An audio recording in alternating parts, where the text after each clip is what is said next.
નમસ્કાર વિદ્યાર્થી મિત્રો, આપ સૌનું ગુજરાતી પાઠશાળામાં હાર્દિક સ્વાગત છે। વિદ્યાર્થી મિત્રો, આજે આપણે ધોરણ 6 વિષય ગણિત નો ચેપ્ટર નંબર 8 દશાંશ સંખ્યાઓ ની આજે આપણે સ્વ અધ્યયન પોથી નું આજે આપણે સંપૂર્ણ સોલ્યુશન જોવાના છીએ। વિદ્યાર્થી મિત્રો, આ સ્વ અધ્યયન પોથી તમારા જે નવા સિલેબસ સાથે જે ઘટાડાયેલો અભ્યાસક્રમ છે એ મુજબની નવી સ્વ અધ્યયન પોથી છે। તો આજે આપણે ચેપ્ટર 8 દશાંશ સંખ્યાઓ નું સંપૂર્ણ સોલ્યુશન જોઈશું।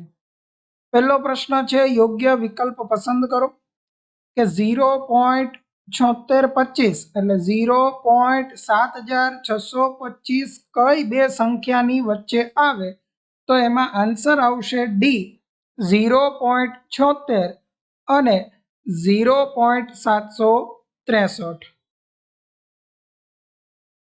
ત્યારબાદ બીજો પ્રશ્ન 0.023 એ કઈ બે સંખ્યાની વચ્ચે આવે?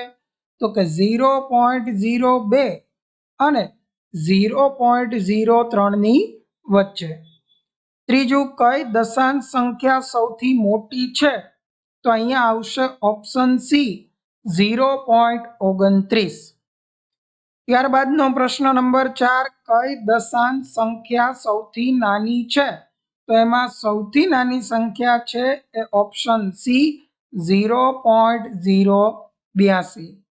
ત્યારબાદ પાંચમો પ્રશ્ન 0.07 વત્તા 0.008 બરાબર કેટલા થાય? તો એમાં આન્સર આવશે ઓપ્શન સી 0.078। છઠ્ઠો પ્રશ્ન 15.8 માઇનસ 6.73 બરાબર કેટલા?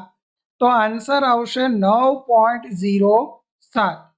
ત્યારબાદ ખાલી જગ્યા પૂરવાની છે। 4.55 વત્તા 9.73 બરાબર 14.28।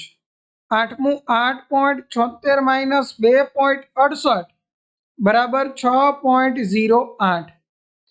નવમો પ્રશ્ન 5809 ગ્રામ બરાબર ખાલી જગ્યા કિગ્રા, તો 5.809 કિગ્રા। ત્યારબાદ પ્રશ્ન નંબર 3, વિધાન ખરું છે કે ખોટું એ આપણે જણાવવાનું છે। તો અહીંયા 10મું 19.25 લેસ ધેન 19.053, તો આ વિધાન જે છે અહીંયા ખોટું છે, કારણ કે 19.25 છે એ મોટું છે એટલે અહીંયા ગ્રેટર ધેન આવે।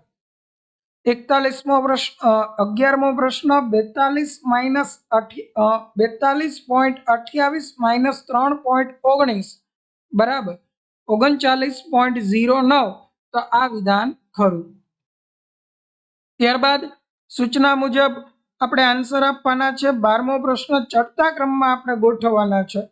તો અહીંયા જે 5 સંખ્યા આપેલી એમાં સૌ પ્રથમ આવશે 12.104, ત્યારબાદ 12.124, ત્યારબાદ 12.142, 12.214, 12.401। ત્યારબાદ 13મા પ્રશ્નમાં પણ આપણે ચડતા ક્રમમાં આપણે ગોઠવવાના છે। તો અહીંયા તો સૌ પ્રથમ પહેલી સંખ્યા 0.011, 0.101, 0.110 અને 1.001। 14મો પ્રશ્ન કયું માપ વધારે છે? 1 મીટર 40 સેમી, 60 સેમી કે 2.6 મીટર? તો અહીંયા જે 3 માપ આપેલા છે એમાંથી 2.6 મીટર માપ જે છે એ કેવું છે? વધારે થાય। ત્યારબાદનો પ્રશ્ન આપણે જોઈએ 15મો પ્રશ્ન કે 1, 3, 5, 8નો એક જ વાર ઉપયોગ કરી 1 કરતાં નાની 4 અંકની મોટામાં મોટી દશાંશ સંખ્યા બનાવો। તો 0.8531। ત્યારબાદ 2, 4, 5, 3નો એક જ વાર ઉપયોગ કરી 4 અંકની નાનામાં નાની દશાંશ સંખ્યા, તો 0.2345।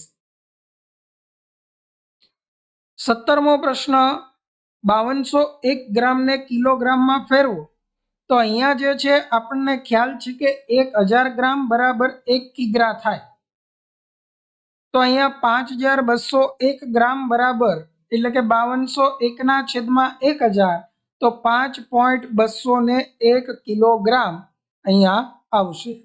18मो प्रश्न 50 मेळववा माटे 25.5 मां केटला उमेरवा पड़े तो 50 मांथी आपणे 25.5 जे छे ए आपणे बाद करवा पड़े। तो अहींया आपणे दसको लईए तो अहींया आवशे 9, अहींया आवशे 4। 10 मांथी 5 जाए तो 5 पॉइंट नो पॉइंट, 9 मांथी 5 जाए तो 4, 4 मांथी 2 जाए तो 2। एनो मतलब के 24.5 जे छे ए आपणे उमेरवा पड़े। त्यारबाद 19मो प्रश्न आलो के 1 किलो 200 ग्राम बटाका, 250 ग्राम धाणा, 5 किग्रा 300 ग्राम डूंगળી, 500 ग्राम पालक, 2 किग्रा 600 ग्राम टमेटा खरीदा तो कुल वजन शोधो। तो 1.200, 0.250, 5.300, 0.500, 2.600 આનો આપણે સરવાળો કરવો પડે।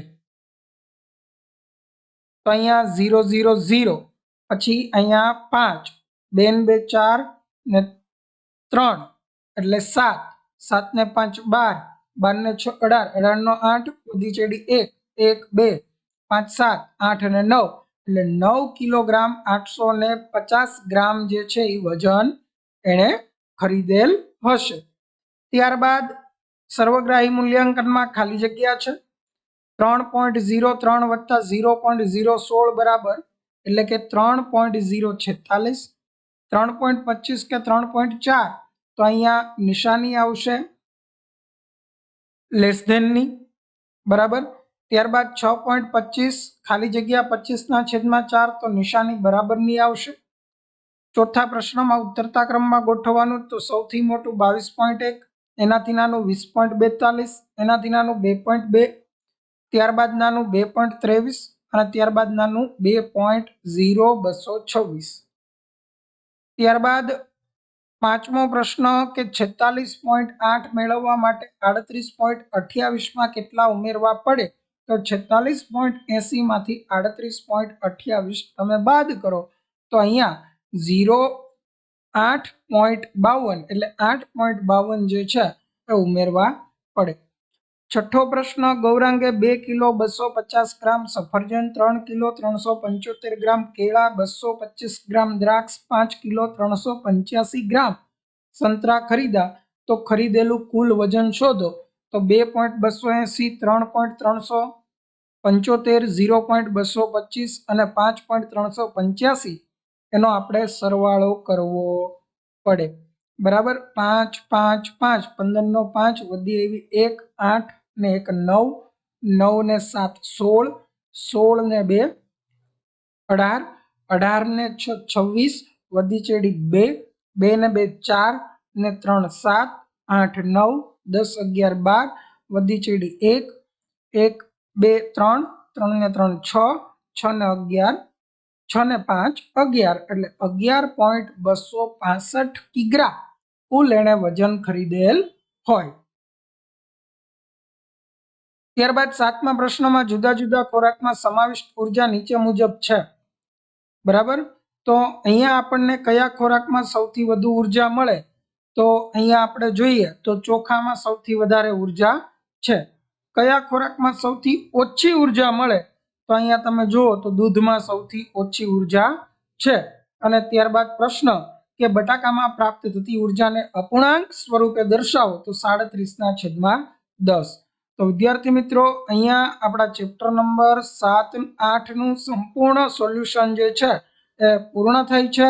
જો તમને અમારો વિડિયો ગમ્યો હોય તો વિડિયોને લાઈક કરો, ચેનલને સબસ્ક્રાઇબ કરો અને આપના મિત્રોને વિડિયોની લિંક શેર કરો। Thank you for watching.